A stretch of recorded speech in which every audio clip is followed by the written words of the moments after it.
Hello, this is your strong friend. I am not available because I am taking care of myself. Yes, guys, this week we're talking about the importance of the strong friend taking care of themselves. And yeah, I'm going to be calling some people out, guys. Let's get into it.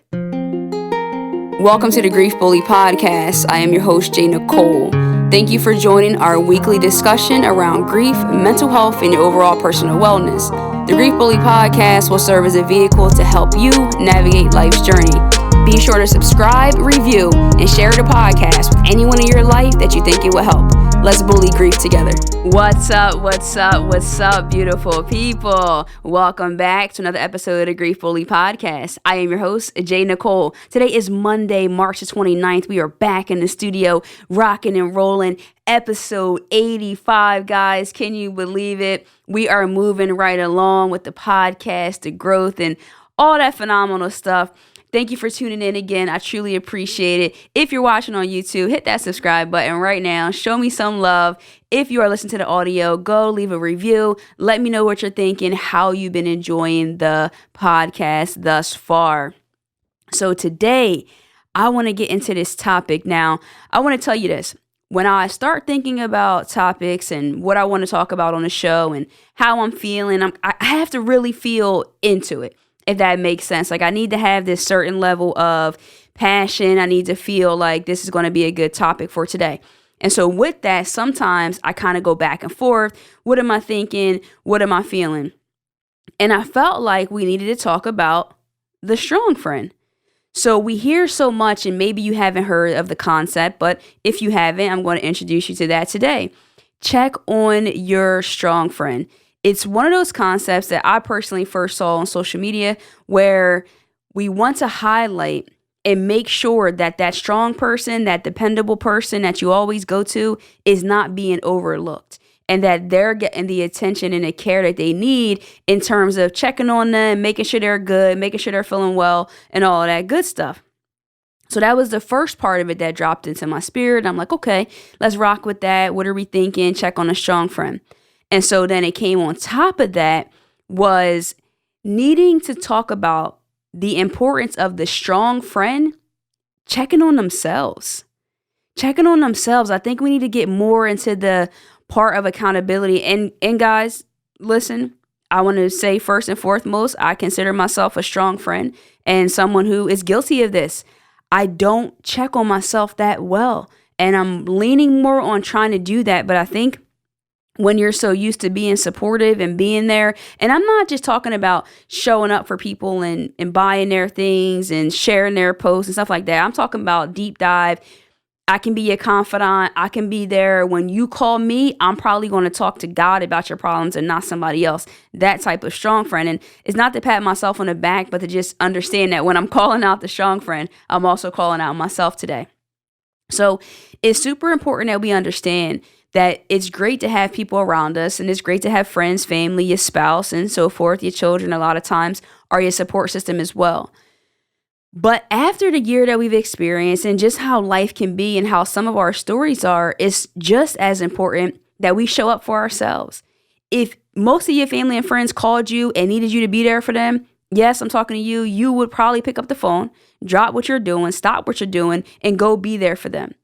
But if you felt internally that you weren't well and that you needed you, could you count on you?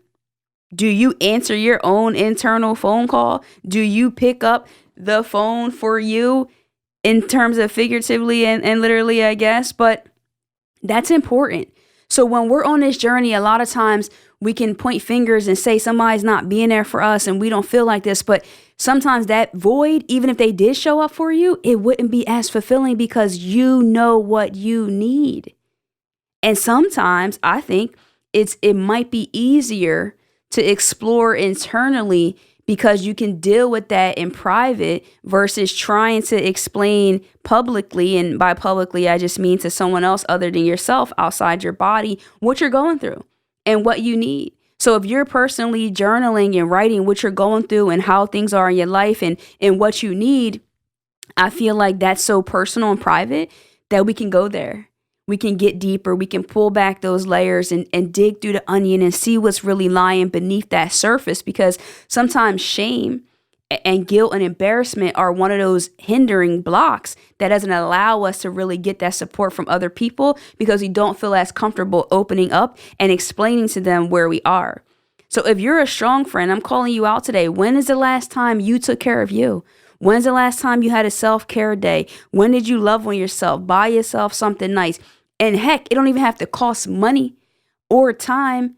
But when's the last time you said something nice about yourself? We're going that surface with it. I talked about this on social media the other day.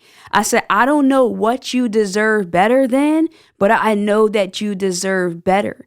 And if it takes that much, walk yourself, take your little feet, walk to a mirror, the nearest mirror by you, look in the mirror and say, I deserve better. And then whatever actions are necessary to follow behind that for you to overcome your current circumstances, then you've got to do that, King. You've got to do that, Queen. This is a season of accountability. And yes, we do need support. We do need friends. And I'm not saying that, but we also need ourselves. And we've got to make that a priority. That really has to be a priority. So that was part of it. That was the beginning of the download of what I'm going to talk about today. And then I got into this other part of when I say this, okay, I'm just going to go there and say this, that being supportive to other people, it's draining. It is draining. And sometimes we might not want to say that because, again, operating from strong friend and wanting to be there and depending on your codependency issues like I have in my own personal life, you can feel like that's such a righteous, noble thing. To be there for other people, to be so supportive and to make sure that they're well. But it's draining and it gets tiring. And to carry that load on your shoulders and your back and to beat yourself up for that, let's cut that out. It's got to be time out for that because I'm not telling you to not be there for people, but what I'm telling you is to find that balance and also to operate from realism. To be very realistic in the realities of what you're actually supporting and what the goal and the potential outcome of this support is. What do I mean by that? So it's March Madness. I'm watching tons of NCAA games right now. Really rooting for Maryland. Maryland's got to win. Shout out to Diamond Miller. She's killing it right now. That's family. So anyway, back to this part. I'm watching March Madness and I'm watching a game. And this game went into overtime. It was Texas A&M, I believe, and Iowa State. Girls, this is women's, I mean. And the game goes in overtime. Right at the buzzer, the girl makes the layup. And, the shot clock is going off, everything. And at that moment, there's one team that is crying because there is just extreme devastation. And there's another team that's crying because they're so freaking happy and shocked that this even happened. So there's a team that's walking to the locker room and you can visibly see the star players, the senior guards, the senior players, meaning they don't have next season, with the towels over their head, walking through the tunnel, sulking, rightfully so. I play basketball. I know how that feels on both sides, but I know how that feels to feel devastated. Friends and family are going to instantly be texting, reaching out. Hey girl, keep your head up. You did your thing. You played well. For some of them, there's next season. For some of them, hey, you had a phenomenal career. What's next? And things like that. So is that grief? Yes, there is deep sorrow in that. If you're an athlete, if you ever competed for anything and you lose, it doesn't feel good. And that is sorrow. However, there's an opportunity to come back in one capacity or another, whether that's next season or the next journey in your life. When we're talking about someone who's lost someone to death, there is no coming back. There's not next season. A short text message, hey girl, pick your head up. Hey dude, hang in there. It's not going to solve it. And there's no real remedy, if that makes sense. So when you're talking about being a support to just the non-bereaved person, someone who's not dealing with the losses of a loved one, that's tough. That's heavy. So now when you add someone dealing with trying to cope and maintain and survive the loss of their family, that's a whole nother beast. That's a total different animal. And so why I'm saying that it can be draining is that you have to understand when you're taking on a certain assignment, be open to what you're doing and be realistic about it. You're not going to single-handedly be able to bring that person back to maybe who they want to be, but also who you want them to be. Because that's the other thing. Sometimes when we're giving support and we're operating out of what we want to see this outcome be like. It's uncomfortable to see a person hurting. So you want to be there. And I've talked about that before. But you got to understand that it's not as easy as trying to get somebody to bounce back from a basketball game loss. Similar thing when you get divorced. That's devastating. I've seen people really be torn down from divorces. But Lord willing, they may have an opportunity to be remarried or to date again should they choose to do so. But when we're talking about death, we're talking about caskets closing and all of that stuff like that. There's just no return. And so not to say our lives can't be better, but I'm just trying to paint the picture here that this is a different type of grief. It's a different type of loss. And that really takes a lot. And so if you're the strong friend or even the not so strong friend, if you're just a friend, if you're just a compassionate, empathetic person who tries to be there for those in your life the best that you can, you got to make sure that you're pouring into them from a full cup. You got to make sure that you're not depleted, because what the magnitude of that can be like can really take you down. It can really tear you down if you're not comfortable. And so a lot of times people ask, how do I support someone that's grieving? How do I be there for them? And how do I do that? There is no blueprint, but I do want to give this key. This is the plug for today, is that in order to take care of them and be there for them, you got to take care of you. You've got to take care of you. So if you don't know where to start, you got to say, hey, listen, my so-and-so is going through a real tough time. Am I well? Where am I at? Do I have my mental health therapy counseling sessions on the calendar? Okay? Because you're going to be out there shining your light on the world, being that go-to person, that strong friend, answering your phone all times of night, and you're going to find yourself super depleted. And mind you, again, I'm a bereaved person. I'm a strong friend. I'm everything that I'm calling out right now is the same thing that I'm asking you to do. I'm asking of myself. And we need that reality check sometime. And that's really all I wanted to get into today, is just opening our eyes to the reality and the importance of our overall mental wellness and how that's going to help us in this journey and help us help others. There's no magic fix. There's just no snap your fingers and things get better. But if we're not checking on ourselves, if we're not looking internally, then how can we help people outwardly? How can we be there for that person? And that's all I really wanted to get into with you guys. And listen, sometimes we need to be called out. We need to be checked. So if you feel away, then feel away. You and your feelings, be in your feelings. Hop in my DMs and let me know that I was talking to you and that I called you out today, guys.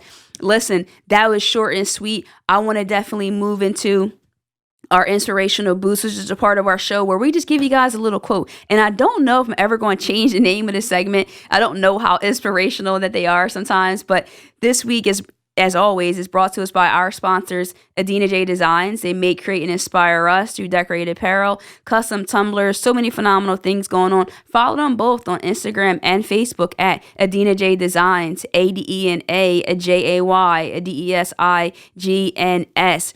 This week it is, don't just be good to others, be good to yourself. Listen, I don't pick out these quotes. They get sent to me actually by Adina J, helps me out with that. And this week I didn't even notice what it was going to be, but it's perfect for what we talked about today.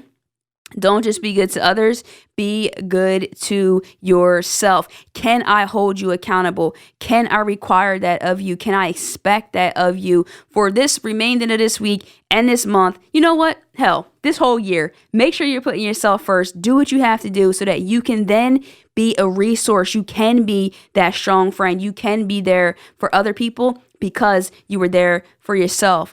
So our Love and Memory segment is a part of our show that's very important to me. It's always been from the beginning, and I don't think I'll ever let go of this segment because I think in grief and in our journey, one of the main things that can be troubling is to feel like our loved ones have been forgotten, to feel like people don't care about them anymore, and sometimes that's hard. And so I have a friend that I'm friends with on Facebook, and man, it's just a heartbreaking story. So there's a Facebook friend that I have, and she's actually good friends with one of my good friends, and her name is Tanya Niederman, and her son, JJ Julius, unfortunately passed away recently, and he was only 19 years old. It was not expected, a very sudden loss. And every day I see her on Facebook posting, this is very recent, Facebook posting about her son and pictures of him and just sharing the memories. And I believe he was her oldest child and her only son. And so watching this, I said, you know what? I want to highlight JJ this week. I want him to be a part of our In Love and Memory segment. I want her and her family to know that we see you and we feel your pain, although we don't know 100% exactly what that's like. It breaks my heart to see and to know that you all have to even endure and be in this chapter of your life. And he was a handsome young man, looks like a great energy to be around, an amazing smile. And so this week, our In Love and Memory segment is going to go to JJ Niederman. And we send tons of love out to his mother, Tanya, and his entire family, his sisters, and his father as well.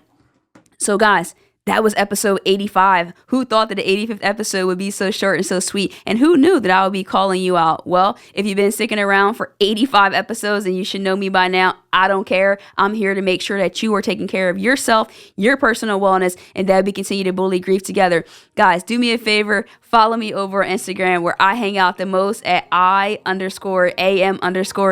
guys. So next time, you already know. Love and light. Peace.